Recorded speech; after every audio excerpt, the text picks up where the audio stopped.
nous avons pensé à ce sujet-là, donc le lien entre le commerce et l'environnement, vu les défis environnementaux auxquels on fait face maintenant, et surtout que le commerce international peut jouer un rôle pour réduire les problèmes liés au changement climatique. Et donc maintenant, avec les conférences COP qui ont lieu, avec les accords commerciaux qui incluent des dispositions environnementales, avec les législations nationales qui sont liées à l'environnement, avec les catastrophes naturelles qui sont liées à l'environnement. Donc il est temps vraiment de regarder les problèmes environnementaux, mais d'un autre point de vue que nous proposons, donc qui est la dimension du commerce international.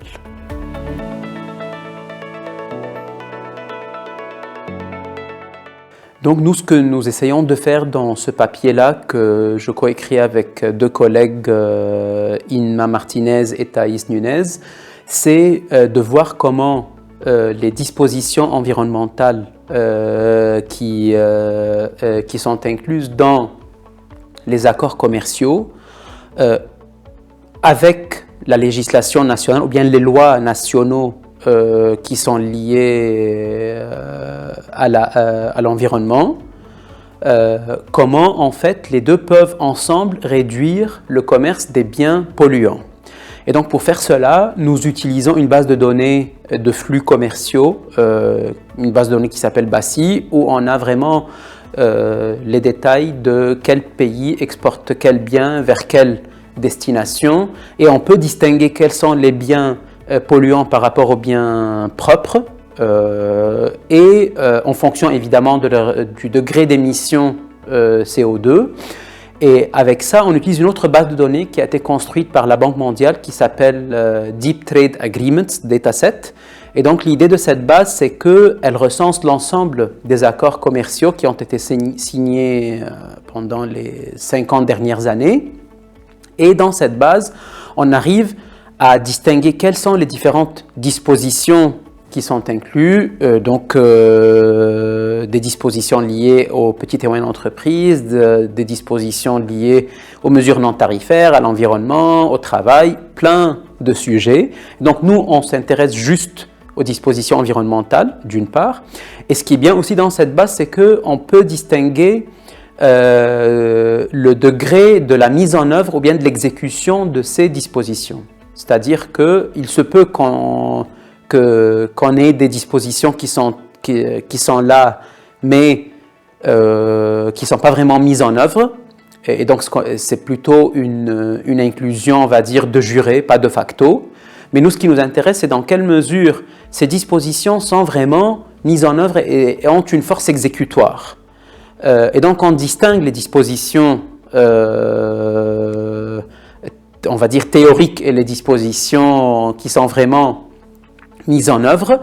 Et justement, ce qu'on trouve dans ce papier, c'est que le plus les dispositions ont une force exécutoire, le plus ça garantit leur mise en œuvre, et donc ça peut réduire éventuellement le commerce des biens polluants.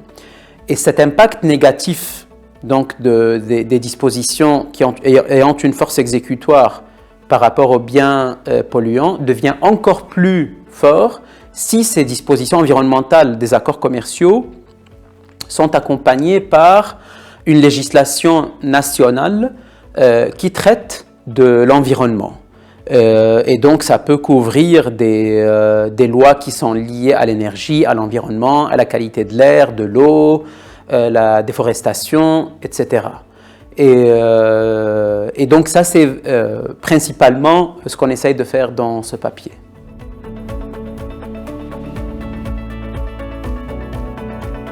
En fait, la littérature sur le commerce et l'environnement peut être divisée en deux parties.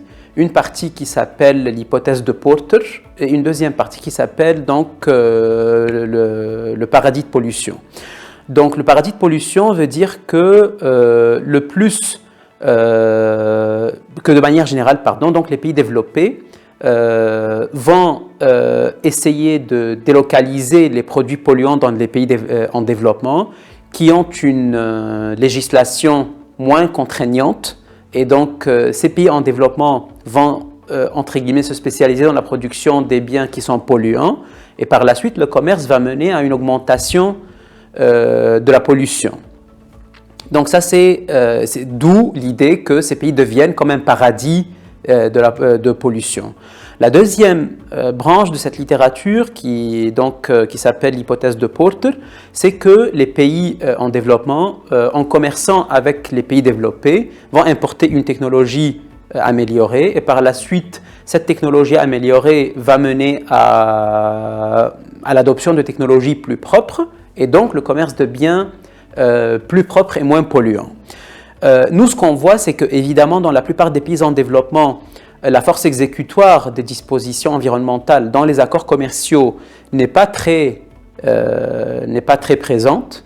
Et du coup, ça fait que même si on peut avoir parfois des dispositions environnementales dans leurs accords commerciaux, ce qui n'est pas toujours le cas, mais parfois on peut en avoir quelques-unes.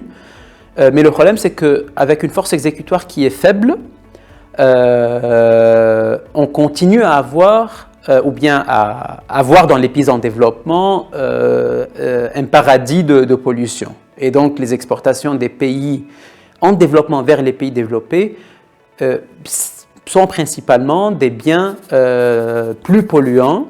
Et c'est la raison pour laquelle, face aux défis actuels qu'on a tant au niveau des pays développés qu'au niveau des pays en développement, il faut absolument que ce problème soit traité dans une perspective vraiment globale, c'est-à-dire que les dispositions environnementales dans les accords commerciaux ne peuvent pas être juste un bien de luxe dans les accords commerciaux des pays développés. Mais il faut absolument que ces dispositions environnementales soient vraiment contraignantes. Évidemment, ça va avoir un coût pour les pays en développement parce que ça veut dire que les pays en développement vont devoir ajuster leur processus de production et l'améliorer. Et ça va nécessiter des investissements assez importants, à un tel point que ça peut affecter leur commerce, surtout s'ils ont un avantage comparatif dans ces biens polluants. Mais à moyen et à long terme, il faut absolument que ceci soit pris en compte pour la protection de l'environnement.